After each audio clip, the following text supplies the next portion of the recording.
Sebelum Balkis menjadi seorang ratu, ada seorang bangsawan muda yang tergila-gila padanya. Wanita itu benar-benar telah menawan hatinya, dan setiap detik pikirannya tidak pernah absen dari khayalan tentang Balkis. Siang hari dia termimpi-mimpi, malam hari jiwanya tak tenang membayangkan rupa Balkis yang elok melalui mata hatinya. Wanita-wanita di istana ayah Balkis bagaikan taburan bintang di surga kecantikan Balkis, bahkan lebih redup dari bintang, karena keelokan Balkis bagai memandikan dunia dalam cahayanya. Musuh-musuh sang raja juga sepakat soal yang satu ini. Tidak hanya cantik di luar, kualitas dalamnya pun demikian.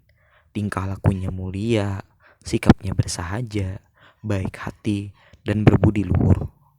Makin hari sejak pemuda bangsawan itu mengenal Balkis, demam cintanya jadi makin kentara.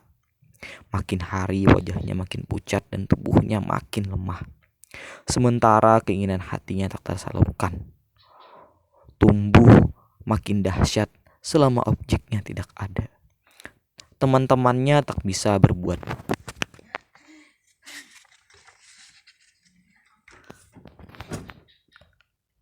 Teman-temannya tak bisa berbuat banyak karena ia telah meminta mereka bersumpah untuk merahasiakan sebab-sebab penyakitnya. Tapi akhirnya ada juga seorang sahabat sejati yang dengan pertimbangan moral mampu menyeimbangkan antara menjaga rahasia dan keselamatan sahabatnya. Sang sahabat langsung membocorkan rahasia itu ke putri sang raja sendiri. Jadilah Balkis memanggil si pemuda demam cinta itu ke hadapannya dan berkata langsung ke pokok permasalahan. Balkis berkata, "Tahukah kau betapa banyak lelaki yang telah menyatakan cintanya kepadaku? Mereka semua sudah kuuji, dan semuanya memang tulus menginginkanku. Tetapi sekali ini, setidaknya selamatkanlah nyawamu. Jangan keras kepala begitu. Tinggalkanlah cintamu." Si pemuda bangsawan menjawab, "Berkatalah sesukamu. Bagaimanapun, aku tetap budakmu." Balkis berkata, "Satu budak lagi untukku. Aku tidak butuh pengabdian orang yang pelin-pelan, pembangkang, dan dengan bodohnya mengaku apa yang tidak ia pahami. Tolonglah, jangan keras kepala." Si pemuda menjawab, "Aku tidak bisa berbuat lain selain bertahan. Pilihan ini bukan milikku. Pun seandainya diberi pilihan, aku akan memilihmu. Mintalah keinginanmu, ujilah aku sesukamu. Niscaya akan kau temukan kesungguhan cintaku." Balkis mengusirnya, dan selama berminggu-minggu dia tidak menghubungi. Tapi akhirnya pada suatu hari, Balkis mengutus seorang gadis berbaju rombeng dan cemong dengan jelaga hitam. Gadis itu membawa pesan berisi tulisan tangan Balkis lengkap dengan cap kerajaan. "Jika memang tulus cintamu padaku, bawalah gadis ini keranjangmu.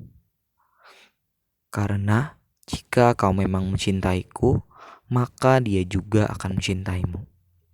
Si bangsawan muda menjadi marah sekali dan berkata, "Bagaimana mungkin aku mengawini gadis ini? Balkis tidak mungkin serius menyuruhku demikian. Ini gila.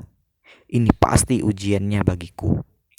Dia menyuruhku mengawini gadis ini untuk membuktikan bahwa aku tidak sungguh-sungguh mencintainya lantaran tak sanggup menahan diri terhadap gadis lain. Tapi yang begini mana mungkin disebut ujian? Gadis ini begitu menjijikan, melarat dan kotor." Ketika ia mengusir si gadis, tiba-tiba saja muncul dua prajurit menelikung lengannya.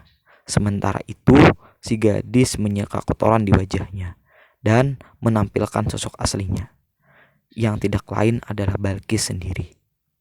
Seketika itu juga si bangsawan menyesali apa yang telah ia katakan.